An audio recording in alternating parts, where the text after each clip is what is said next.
மகா சிவராத்திரி இப்போ மாசி மாதம் வரப்போகுது. பிப்ரவரி 26ஆம் தேதி உங்களுக்கு மகா சிவராத்திரி நாள் இந்த வருடம். அதாவது இந்த மகா சிவராத்திரி காலையில் 11 மணிக்கு ஆரம்பித்து அடுத்த நாள் 27ஆம் தேதி வியாழக்கிழமை காலையில் 9 மணி வரைக்கும் சிவராத்திரி கும்பிடக்கூடிய நேரம்ங்கிறது இருக்கு.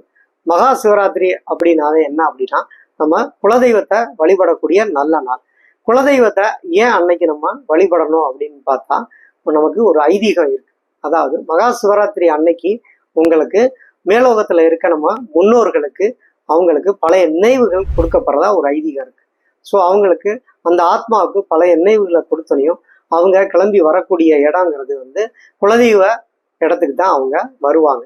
ஏன்னா நம்ம பாரம்பரியமா நம்ம சொல்லி வச்சிருக்கோம், குழந்தைகளுக்கு பரம்பரையா நம்ம எப்பயுமே மகா சிவராத்திரி அன்னைக்கு குலதெய்வத்துல போடுங்க, குலதெய்வத்தை வழிபடுங்கன்னு சொல்லி வச்சிருக்கனால அந்த ஆத்மாக்கள் இங்க வந்தா நம்மளோட பரம்பரைய நம்மளோட சந்ததிகள் எப்படி இருக்காங்கன்னு பார்க்கலாங்கிறதுக்காக அங்க வருவாங்க.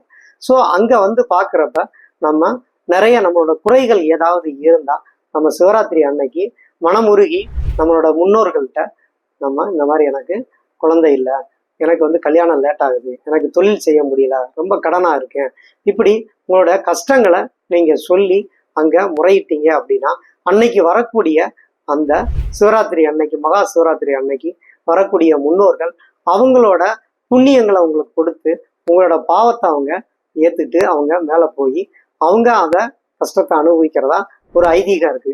அதனால நீங்க மகா சிவராத்திரி அன்னைக்கு நீங்க உங்க குலதெய்வம் கோயிலுக்கு போய் முறையா நீங்க நான் சொன்ன அந்த பிப்ரவரி 26ஆம் தேதி 11 மணியில இருந்து பிப்ரவரி 27 வியாழக்கிழமை 9 மணி வரைக்கும் நீங்க அந்த குலதெய்வம் கோயில்ல நீங்க பொங்கல் படையல் வைத்து உங்களோட ஜாதி வழக்கப்படி என்னெல்லாம் அந்த குலதெய்வத்தை வழிபடுறாங்களோ அதெல்லாம் நீங்க முறையா பண்ணிக்கங்க.